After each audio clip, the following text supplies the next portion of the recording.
नमस्कार, मैं वंदना अग्रवाल और आप देख रहे हैं राइट इंडिया प्लस। मौजूद हूँ इस वक्त मैं कालका जी में और हमारे साथ मौजूद हैं मनीष डाबर जी, जो कि प्रवक्ता दिल्ली प्रदेश हिंदू युवा वाहिनी से हैं। तो आज हम इनसे बात करेंगे जिस तरह से दिल्ली में हिंसा बढ़ती जा रही है, बुलडोज़र के नाम पर हिंसा हो रही है, एक समुदाय को टारगेट किया जा रहा है। आखिर किसका इसको जिम्मेदार मानते हैं ये? तो आइए इनसे ऐसे ही कुछ मुद्दों को लेकर बातचीत करते हैं। सर, सबसे पहले स्वागत है आपका राइट इंडिया प्लस में। नमस्कार मैम। सर, दिल्ली में जो हिंसा बढ़ती चली जा रही है बुलडोज़र के नाम पे, पथराव के नाम पर, इसका जिम्मेदार आप किसे मानते हैं? मैडम, इसका जिम्मेवार मानता हूं मैं उन हैवानों को जिनकी कोई जाति नहीं है। अभी आपने बोला एक विशेष समुदाय और एक जाति को लेकर टारगेट किया जा रहा है। आप सवाल कर रही है, मेरा सवाल इस पूरे समाज से ना हिंदू बुरा, ना सिख ईसाई, ना मुसलमान बुरा, इंसानियत जिसकी ख़त्म वो हैवान बुरा, और हैवान की कोई जात नहीं हुआ करती। आखिर आप उसे कैसे एक समुदाय में बांट सकते हैं? आप कैसे उस हैवान को जाति में बांट सकते हैं जिस हैवान ने पत्थर उठा के इंसान होते हुए इंसान को मारने का प्रयास किया? तो आखिर वो इंसान कहाँ रहा? वो तो हैवान है। तो जाति में आप कैसे उसको बांट सकते हैं जिसमें इंसानियत नाम की चीज़ नहीं है, जो इंसान को इंसान नहीं समझ रहा? ये पत्थर लगने से उसकी मृत्यु हो सकती है जिस व्यक्ति को पत्थर मारा गया है। जब आप किसी को जन्म नहीं दे सकते तो किसने अधिकार दिया कि आप किसी का अंत कर दें? आप बात कर रहे हैं बुलडोजर की। एक बहुत पुरानी कहावत है मैडम, जो सतयुग, द्वापर और त्रेता चली जा रही है, कि जो व्यक्ति जिस भाषा में समझे उसको उसकी भाषा में बात करनी पड़ती है। आप मद्रासी हैं, मैं बंगाली हूं, मुझे आपकी बात समझ में नहीं आएगी, आपको मेरी बात समझ में नहीं आएगी। एक हैवान को समझाने के लिए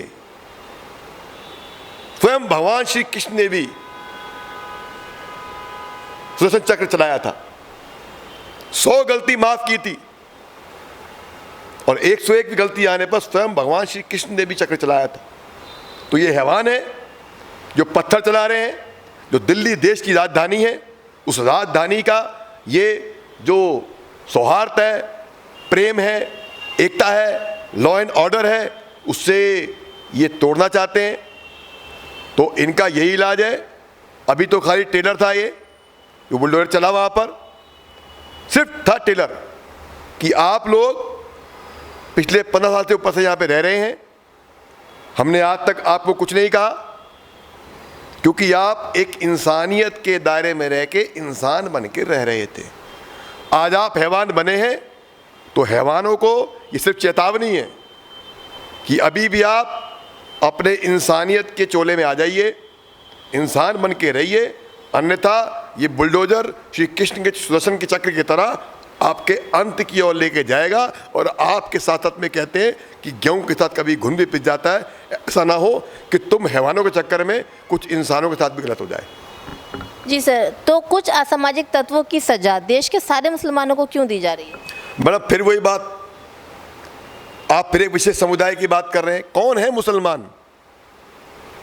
कौन है हिंदू, कौन है सिख है, कौन है ईसाई? हम सब लोग इस धरती पे इंसान बन के आए हैं। हमारा धर्म है इंसानियत का, हमें इंसानियत होना जरूरी है। और जिसके अंदर हैवानियत आ जाए, जो हैवान का काम करे, उसे आप अगर मुसलमान का नाम देंगे तो अपने शब्द मेरे मुंह में डालने की जरूरत नहीं है। मैं तेरी बात जानता हूं, जो भी वहां पर हैवान था जिसने हैवानियत की, उसके जवाब में ये कार्रवाई हुई है। और आपकी बात पे मैं एक बात जरूर कहना चाहूँगा। एक सवाल आता है, बड़ा ही कंट्रोवर्सी भी इस सवाल पे हो सकती है। मैं मानता हूँ कि हर मुसलमान आतंकवादी नहीं होता, मैं मानता हूँ। हमारे देश में अब्दुल कलाम जैसे हुए 47 के युद्ध में या उससे पहले के भी युद्धों के अंदर, कई युद्धों के अंदर कई जगह पर फांसियाँ चढ़े, बलिदान दिए, युद्ध किए देश की रक्षा सुरक्षा के लिए। जिनको आप मुसलमान कह रहे हैं, मैं तो इंसान जानता हूँ, उन्हें बलिदान दिए हैं। लेकिन सवाल एक ये भी आता है कि माना कि हर आतंकवादी मुसलमान नहीं होता, लेकिन सवाल ये भी आता है कि हर मुसलमान ही आतंकवादी क्यों होता है?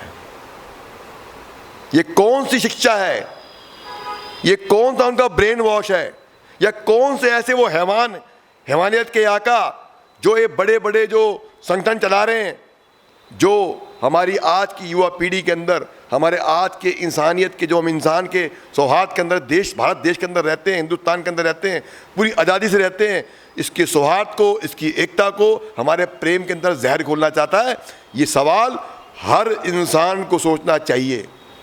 मेरे जो मुसलमान भाई हैं उनको भी ये बात सोचनी चाहिए, ये देश हमारा है, हम यहाँ जन्मे हैं।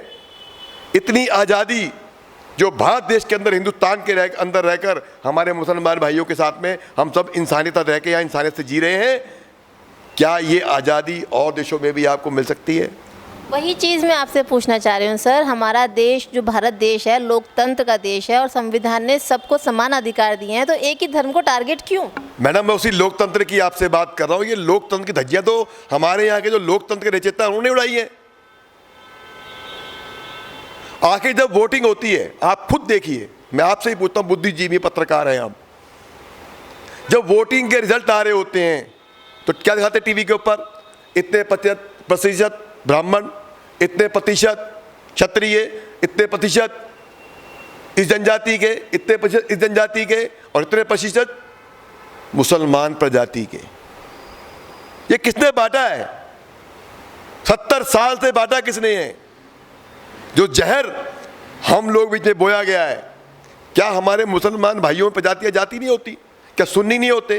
क्या शिया नहीं होते? क्या भट्ट नहीं होते? क्या भाटी नहीं होते? क्या वहाँ क्यों नहीं बोला जाता है बात कि इतने पसंद शिया, इतने पसंद सुन्नी, इतने पसंद भट्ट, इतने पसंद भाटी? वहाँ क्यों नहीं बोला जाता? मैडम, ये बहुत गहरी एक खाई है, एक ऐसा जहर 47 से पहले से लेकर आज तक ये युवा पीढ़ी के दिमाग में डाली जा रही है। मैं मेरे इस देश के सभी जितने भी युवा हैं, जो आज 15 साल 100 साल के ऊपर क्रॉस कर चुके हैं, 18 साल के बालिग हो रहे हैं, उनको भी वोट डालने का अधिकार मिल रहा है। एक बार वोट डालने से पहले, इस देश के राजा को चुनने से पहले, क्योंकि प्रधानमंत्री एक राजा के समान होता है, वो कहते हैं जैसा राजा वैसी प्रजा, है ना? तो कहते हैं राजा हो तो राम की तरह। क्यों? मर्यादा पुरुषोत्तम राम, प्रभु श्री राम को क्यों पूजा जाता है? इसलिए नहीं कि दशरथ पुत्र श्री राम थे, वो इसलिए कि प्रभु श्री राम ने अपने जीवन को हर उस परिस्थिति में जी के दिखाया जिसमें कि एक आम इंसान को आने वाले समय के अंदर जीना पड़ेगा। और जिस तरह से सादगी भरे जीवन, शत्रुता दिखाई, मित्रता दिखाई, प्रेम दिखाया, राज्य दिखाया और त्याग भी दिखाया, इसीलिए आज प्रभु श्री राम को हम पूछते हैं, सीता माता को हम पूछते हैं, हम अपने देश की नारी को पूछते हैं, जो सीता मैया हमारी हैं। क्यों कहते हैं कि पत्नी हो तो सीता माँ जैसी हो? क्योंकि मर्यादा के अंदर रहीं, पति के सुख में अपने सुख को दिया। एक नारी का हम कितना भी हो सके, उसके त्याग का, उसके प्रेम का, उसके स्नेह का हम कभी भी कर्ज नहीं अदा कर सकते। वो माँ के रूप में हमको पैदा करती है, दूध के रूप में खून सींच के हमको पालती है, खुद गीले में सोती है, हमको सूखे में सिलाती है, अपने हिस्से का भी हमको खिलाती है, हमारा पालन पोषण करके जीने के लिए सही रास्ता दिखाती है, और गुरु के रूप में देश के हित में, समाज के हित में और परिवार के हित में कार्य करने के लिए प्रेरित करती है। तो नारी शक्ति का हम कभी भी किसी तरीके से भी, एहसान बहुत छोटा शब्द होगा, हम उसका कर्ज नहीं अदा कर सकते। तो मैं तो आपसे वंदना जी यही कहना चाहूँगा कि कृपया करके हमारे इस हिंदुस्तान के जो इंसान हैं उनको जातियों में ना बांटें। और यही मैं पूरे हिंदुस्तान के सभी मेरे युवाओं से मैं एक हाथ जोड़ के निवेदन करता हूँ कि इंसानियत के दायरे में रह के इंसान बने, ना हिंदू बने ना मुसलमान बने। सर, जातियों में हम नहीं बांट रहे हैं, जातियों में बीजेपी बांट रही है, वो धर्म की राजनीति करती है। और आपके संगठन को ही ले लीजिए, आपके संगठन का नाम भी तो हिंदू युवा वाहिनी है, और मान लिया कि आपने कहा उसने पत्थर मारा, तो सर तलवारें तो आप लोगों की भी निकली थी। मैडम जी, मैंने आपको बताया पहले बात करते जो सवाल आपने किया कि भाजपा जो भारतीय जनता पार्टी है वो हिंदू और दूसरे विशेष समुदाय की जो आप बात करें उसको बांटने का काम करती है। तो पहले तो आप ये दुरुस्त कर लीजिए अपनी जानकारी को। हम सनातनी हैं, सनातन धर्म को मानने वाले हैं, और सनातनी कभी भी ऐसा कार्य नहीं कर सकते। हमारे सनातन धर्म में ये सिखाया गया है वासुदेव कुटुंब, जो भी आए उसको अपने सम्मिलित कर लो। और यही कारण है कि पूरी सृष्टि से, पूरे ब्रह्मांड से, हर देश से, हर प्रांत से, हर शहर नुक्कड़ गांव से, हर पता नहीं कहाँ से कई धाराओं के रूप में समुद्र जो हमारा हिंदुस्तान है, यहाँ पे आके लोग रह रहे हैं। यहूदी धर्म खत्म हो गया होता अगर हिंदुस्तान ने उनको पनाह नहीं दी होती। ये मुसलमान जो आप बात कर रहे हैं, मुसलमान मैंने मुझे मुसलमान था कहाँ? ये हिंदुस्तान है, इस सनातनियों की धरती है। जब 1600 ईस्वी के अंदर कुछ लुटेरे हिंदुस्तान में आए, जिन्होंने देश को लूटने का प्रयास किया, कत्ले आम किया, हमारी माताओं बहनों का बलात्कार किया, जो हैवान थे। कौन थे मैडम? हैवान। ना वो हिंदू थे ना वो मुसलमान थे, वो हैवान थे। उन हैवानों ने यहाँ पे हैवानियत करी। 2-2 दिनार के अंदर बीच चौराहे के ऊपर हमारी माताओं बहनों को बेचा गया। आप उनको कैसे जाति में बांट सकते हैं? क्या वो मुसलमान थे? तो मुसलमान तो अब्दुल कलाम भी थे, तो क्या वो मुसलमान थे? वो मुसलमान नहीं थे मैडम, वो हैवान थे। उन हैवानों के खात्मे के लिए ही हमारे इंसानों में से अपने इंसानियत दिखाई और उन हैवानों का अंत किया गया। सर आपके संगठन के ही प्रदेश प्रवक्ता हैं प्रवीण बब्बर जी, जिनका ये बयान है कि भारत का हर मुसलमान आतंकवादी है, तो इस पर क्या कहेंगे? मैडम देखो, ये उनकी विचारधारा हो सकती है, ये उनकी बुद्धिमत्ता हो सकती है। मैं उनके विचार पे कुछ नहीं कह सकता है। भारत देश आज़ाद है। यहाँ पे दिल्ली यूनिवर्सिटी के अंदर 40-40, 50-50 साल के बुजुर्ग हो चुके हैं, जो आज भी आरक्षण के नाम पे उन बच्चों का अधिकार मार के यूनिवर्सिटी के अंदर बैठे हुए हैं। जो बच्चों को पढ़ाई मिलनी चाहिए उनको पढ़ाई नहीं मिल पा रही है, और वहाँ पे हॉस्टलों में कब्जा करके बैठे हुए हैं और नारे लगाते हैं आज़ादी आज़ादी आज़ादी। ये सवाल तो मैडम आपको उनसे करना चाहिए, मुझसे नहीं करना चाहिए। दूसरे को हक को मार रहे हैं। और रही बात कोई व्यक्ति क्या बोलता है ये वो जाने। होता है कि मेरी बात से भी आप ना मेरी विचारधारा आपको सूट करती हो, लेकिन मेरे निगाह में तो मैं एक ही बात कहूँगा, चाहे आप एक बार पूछे, 100 बार पूछे, बार बार पूछे, हर बार मेरा जवाब एक ही होगा। मैं किसी जाति को नहीं मानता हूँ, मैं तो एक जात को मानता हूँ, उसका नाम है इंसानियत। जो इंसान है, जिसमें इंसानियत है, मेरा को शत प्रणाम है, शत नमन है। और जो हैवान है, जिसके पास हैवानियत है, उसके लिए जूता सलाम है। चलिए सर, मान लेते हैं हम किसी धर्म की बात नहीं करते हैं, लेकिन लॉ एंड ऑर्डर तो आपके पास है, तो फिर दंगे क्यों हुए?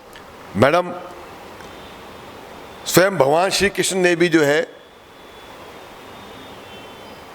कहा था कि मान जा, पाप मत कर। फिर भी उसकी माँ को वचन दिया कि 100 पाप मैं तुम्हारे माफ करूंगा। जब वो नहीं माना तो स्वयं श्री कृष्ण ने चक्र उठाया और उसका अंत किया। तो हैवानियत का अंत तो मैडम करना पड़ेगा। ये हमारे शास्त्र के साथ में शस्त्र भी विज्ञा हमको शिक्षा सिखाई जाती थी। अगर आपको पता हो तो हिंदुस्तान को बर्बाद करने में, हमारे भारत देश को बर्बाद करने में सबसे बड़ा योगदान जाता है किसी को, तो वो जाता है निकोले को। निकोले जिसने हमारे देश के अंदर, हमारे भारत देश के अंदर आकर एक ऐसी शिक्षण पद्धति का बीज रोपण यहाँ पे किया जो हमारे गुरुकुल थे, जिन गुरुकुलों के अंदर हमारे बच्चों को पढ़ाई कराई जाती थी, 8 साल की उम्र से लेकर ग्रेजुएशन तक वहाँ पे कराई जाती थी। संत पद्धति के साथ सुबह उठाया जाता था, हवन यज्ञ कराए जाते थे। उनको जिस भी प्रतिभा उनके अंदर थी, शत्रुता की थी, खेल कूद की थी, उन्हें वो खेल में निपुण किया जाता था। उन्हें मन से, तन से, शास्त्र के साथ साथ शस्त्र की शिक्षा दी जाती थी। उस गुरुकुल पद्धति को नाश करके निकोले ने हमारे भारत देश के अंदर शिक्षा पद्धति को बर्बाद कर दिया। यही कारण है कि आज हम लोगों को वो इतिहास पढ़ाया जा रहा है जो इतिहास हमारा है ही नहीं। जो हमारा इतिहास है वो मैडम हम लोगों को पता ही नहीं। अगर आप हमारे इतिहास को पढ़ेंगे तो आपको गर्व महसूस होगा और आप गर्व से कहेंगे कि हम हिंदुस्तान में जन्मे हैं, हम हिंदुस्तानी हैं। हमारे हिंदुस्तान के अंदर जो भी जन्म जिसने लिया है,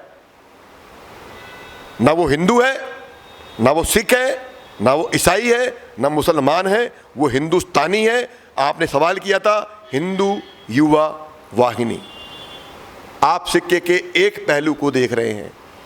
इस पहलू का आप एक सही मतलब समझिए, हिंदू युवा वाहिनी। हिंदू, हिंद में रहने वाला हर एक व्यक्ति कौन है? हिंदू। युवा, युवा यानी जो हमारे देश की आज की युवा पीढ़ी है, जो सूझबूझ रखती है, पढ़ी लिखी है, जो सही और गलत का मतलब निकाल सकती है, वो युवा वाहिनी। उनकी एक ऐसी विचारधारा की संगठन जो कि देश हित के लिए, समाज हित के लिए और पूरे विश्व के कल्याण के लिए कार्य करे, इस हिंदू युवा वाहिनी का मतलब ये मैडम, जो मतलब आप समझ रहे हैं इसका मतलब वो नहीं है। मैं पुनः विनती करता हूं कि इस तरह से आप जाति विशेष का नाम ले लेकर ये हिंदू, मुसलमान, सिख, ईसाई और बहुत सी जाति प्रजातियां हमारे इस भारत देश के अंदर है, उनका नाम लेकर उनको पॉइंट आउट कर करके आप हमारे देश के सौहार्द को, सनातन धर्म को इस तरह से पॉइंट आउट करके अपमानित करने का प्रयास ना करें। जो भी हिंदुस्तान में रहता है वो हिंदुस्तानी है, वो हिंदू है, क्योंकि जो हैवान यहाँ आए थे वो अपने साथ में अपनी जाति प्रजाति लेके नहीं आए थे। ज़बरदस्ती कत्ले आम करके, यहीं के लोगों का धर्म परिवर्तन करके, मौत का डर डरा के दिखा के, हमारी माताओं बहनों का कत्ले आम करके ज़बरदस्ती उनको एक ऐसे विचारधारा में उनको परिवर्तित किया गया। अगर आप हिंदुस्तान के किसी भी हमारे मुसलमान भाई का, जो हमारे मुसलमान भाई आप बोल रहे हैं मुसलमान, आप किसी मुसलमान भाई को बुला लीजिए, ज़्यादा नहीं, सिर्फ 5 ही पीढ़ी पे पहुंच जाइए, 4थी पीढ़ी पे पहुंच जाइए, वो रामलाल निकलेगा, श्यामलाल निकलेगा, किशन चंद मिलेगा या फिर मुकंदी राम मिलेगा। मैडम, ये हिंदुस्तान है, यहाँ पर जो भी इंसान मिलेगा उसके अंदर हिंदू और हिंदुस्तान मिलेगा, उनके अंदर नहीं कोई हैवान मिलेगा।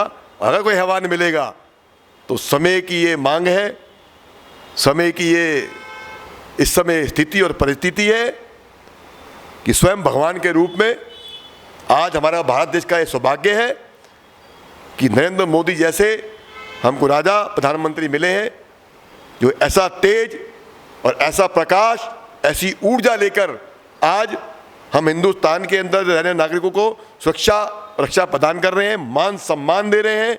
जहाँ जो अमेरिका कभी वीजा दिया नहीं करता था, आज वो रेड कार्पेट बिछा के हमारे प्रधानमंत्री का स्वागत करता है और पूरे देश और विश्व के अंदर आज हिंदुत्व का लंका जो डंका है वो झंडे के साथ फैला रहा है। मैडम, एक बात तो आप भी माननी पड़ेगी कि आज से पहले भारत देश के बाहर आप जाते तो शायद वो आप गर्वान्वित महसूस नहीं करते, जो अब आप अगर बाहर जाओगे तो गर्व महसूस होगा कि आप हिंदुस्तानी हैं। लेकिन सर, दंगा भड़काने वाला दंगाई तो बीजेपी का निकला, जो आप लोग खुद ही भाईचारा तोड़ने की कोशिश कर रहे हैं। मैडम, मैंने अभी एक बात फिर वही कही, फिर आप वही बीजेपी और फिर वही मुसलमान और फिर वो सिख ईसाई, वहीं पे आपका टेप अटक गया है। मैडम जी, सबसे पहले आपको खुद ये समझना पड़ेगा, आप बुद्धिजीवी, समझदार और एक पत्रकार है, मेरी आपसे हाथ जोड़ के विनती है। तो सर, राजनीतिक दल बोल रहे हैं, जिसका भी नाम ले रहे हैं XYZ, मैं नहीं जानता, मैं ये जानता हूँ वो जो भी है, जो कानून को अपने हाथ में ले रहा है, जो ऐसा कार्य कर रहा है जो इंसानियत के दायरे में नहीं आता है, वो हैवान है। हमारे देश में कानून है, लॉ है, और कानून के हिसाब से जो सजा उसको मिलनी चाहिए वो सजा उसको दी जाएगी, चाहे वो कोई भी व्यक्ति हो।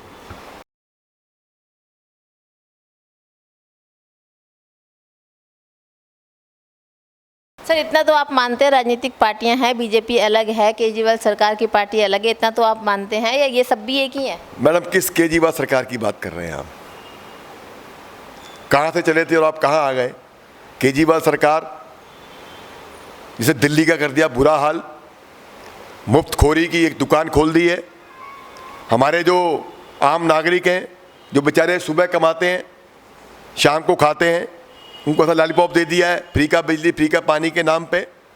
उनसे 300-400 रुपये उनके बचा के, उनके हक के 2000 जो पेंशन के महीने के मिलने चाहिए वो खा गया। आप किस केजरीवाल की बात कर रहे हैं? आप किस केजरीवाल की बात कर रहे हैं जो हमारे देश के अंदर लोकतंत्र की राजनीति करने के लिए आया था, जिसने ये कहा था कि भ्रष्टाचार मुक्त भारत बनना चाहिए, जिसने रामलीला मैदान के अंदर एक आंदोलन खड़ा कर दिया था। उस आंदोलन का हिस्सा मैं भी रहा हूं, मैं भी 7 दिन भूखा रहा हूं, 3 दिन मैं भी हॉस्पिटल में एडमिट रहा हूं, लेकिन मैं उस केजरीवाल के साथ नहीं रहा हूं जो केजरीवाल आज यहां पे दिल्ली की राजनीति कर रहा है। मुझे यह बताइए कि करंदी कुंज के ऊपर ये रोहिंग्या जो यहां पे जाकर बिठाए गए बांग्लादेशी, कौन है वो? 10,000 रुपये दिया गया, तंबू लगा के दिए गए, बिजली पानी दिया गया, राशन दिया गया। सीए के नाम पर पूरे देश में आतंक का एक ऐसा माहौल बनाया गया जो बाहर से फंडिंग ला के यहाँ के दिल्ली की जनता को परेशान किया और पूरे विश्व के अंदर एक मैसेज दिया कि सीएए। एक बात बताइए, ये आपका घर है, ये आपका घर है, आप इस घर में रहते हैं, आपके घर के अंदर कोई भी 4 आदमी घुस जाए और जाके बोले कि ये मेरा मकान है, क्या आप उसको अपने घर में घुसने देंगे? जवाब दीजिए मेरी बात का। मुसलमान भी तो बाहर से आए। मैं आपसे एक बात, मुसलमान हिंदू की बात नहीं कर रहा हूं मैडम, मैं भी सवाल मेरा आपसे सवाल है। आपके मैं घर में बैठा हूं, आप इस घर के मालिक हैं, आप यहाँ पे जन्म ही नहीं है आपने, ये आपका देश है, ये हिंदुस्तान है, आप यहाँ के जन्मदाता हैं, यहाँ के निवासी हैं, पूर्वज आपके यहाँ पे शुरू से रह रहे हैं। क्या आप अपने घर के अंदर किसी अनजान व्यक्ति को घुसने देंगे? नहीं घुसने देंगे मैडम। आपने हक हलाल की कमाई से, मेहनत से, खून से सींच के देश को बनाया है। आखिर बाहर के लोग यहाँ पे कैसे रह लेंगे? और आप ये बात और ध्यान रख लीजिए, आप क्राइम उठा के देख लीजिए, जितना ये रोहिंग्या यहाँ पर है, जो बाहर से यहाँ पे आया है, उसको पता है कि मेरा देश यहाँ पे नहीं है, लूट खसूट मचा रहा है, कत्लेआम कर रहा है, चोरी की वारदात कर रहा है। आप जाइए थाने के अंदर जाके चेक कीजिए। इन रोहिंग्याओं ने हमारे पूरे देश का जो सौहार्द है, प्रेम है, उसको नाश कर दिया है। और आप अगर बीच में जाके निकलेंगे, जहाँ की आप बात कर रहे हैं, जब पत्थर मारे गए हैं, कौन थे वो लोग? इन्वेस्टिगेशन की रिपोर्ट वहां पे आ चुकी है, अभी कार्रवाई चल रही है, आप देखना, वहां भी कुछ रोहिंग्या के नाम निकल के आए हैं। हमारे देश का मुसलमान, उसका खून अभी सफेद नहीं हुआ है, पानी नहीं हुआ है, जो हिंदुस्तान का खाता है, हिंदुस्तान का पीता है, और हिंदुस्तान की माता के कलेजे में क्या वो छुरी खोप देगा? नहीं। ये जो कार्य किया है, इन रोहिंग्या ने किया है, इन असामाजिक तत्वों ने किया है, इन हैवानों ने किया है, और इनकी एक ही सजा है, इनको उठा के जहां से आए, इनको उठा के बाहर फेंक देना चाहिए। तो सबके घरों पे बुलडोजर क्यों चलाए गए? मैंने आपको फिर वही कहा कि गेहूं के साथ में गुण भी पीता है। जब ये रोहिंग्या वहां पे आके हैवान, वहां पे आके इस तरह घृण्य अपराध कर रहे हैं, इंसान को छोड़ के हैवान बन के पत्थर मार रहे हैं, तो जहां पे वो लोग रह रहे थे, क्या उस कॉलोनी में खाली मुसलमान ही रहते हैं? क्या हिंदू नहीं रहते? क्या और लोग नहीं रहते? क्या सिर्फ वो मुसलमानों की वहां पे वो कॉलोनी है? नहीं मैडम, वहां पे इंसान भी रहते हैं। तो उन इंसानियत का एक फर्ज बनता था उन हैवानों को रोकना। तो मस्जिद क्यों तोड़ी गई, मंदिर क्यों नहीं तोड़ा गया? मैडम, मैंने क्या बोला आपको? ये मंदिर और मस्जिद फिर आप लेके आ गए। एक बात, जैसा हुआ वैसे ही पूछा जा रहा है। क्या मंदिर में भगवान है? क्या मस्जिद में भगवान है? भगवान तुम्हारे अंदर है मैडम, ये बात समझिए आप। कोर्ट के ऑर्डर के बाद जो भी कार्रवाई की गई, हमारा सर्वोच्च न्यायालय सुप्रीम कोर्ट के ऑर्डर पे, जो हमारे इन विशेष हैवानों के, जिनमें इंसानियत नहीं है, उनके आका बनते हैं, एक मैडम है और एक हमारे कपिल सिब्बल साहब है, जो उनके बहुत हितैषी हैं, सुप्रीम कोर्ट पहुंच गए और 1 घंटे में रिजल्ट लेके आ गए। कोर्ट का आदेश जब आया, जहां तक बुलडोजर पहुंचा था, जैसी आदेश वृंदा करात ने लाके दिखाया, वहीं पर वो जाके बुलडोजर। वहाँ के लोगों का कहना है कि जो आदेश है वो 2 घंटे पहले आ गए थे, मस्जिद तोड़ने से पहले आ गए थे, फिर भी मस्जिद तोड़ी गई। मैडम जी, आप वहाँ पे थे, हम वहाँ होकर आए हैं। आप वहाँ पे थे, मौके पर थे, मैं भी वहाँ नहीं था। तो कुछ तो लोग कहेंगे, लोगों का काम है कहना। छोड़ो बेकार की बातों को मैडम, बीतना जाए रहना। जो कल हो गया, जिन्होंने कल जो किया था, जो उन्हें घृण्य अपराध किया था, सजा उनको मिलनी अभी प्रारंभ हुई है। अभी आगे तो ये तो ट्रेलर था मैडम, पिक्चर अभी बाकी है। अगर ये हैवान नहीं माने, इसी तरह घृण्य अपराध करते रहे, हमारे देश के सौहार्द को खराब करते रहे, हिंदुस्तान को जाति पाति में बांटकर यहाँ पे अगर दंगा फसाद करने का प्रयास करेंगे, हमारा जो कानून है, उस कानून के तहत सजा उसको दी जाएगी। किसी को भी हमारे देश में हिंदू, मुसलमान, सिख, ईसाई की और जाति में बांटकर राजनीति नहीं करने दी जाएगी।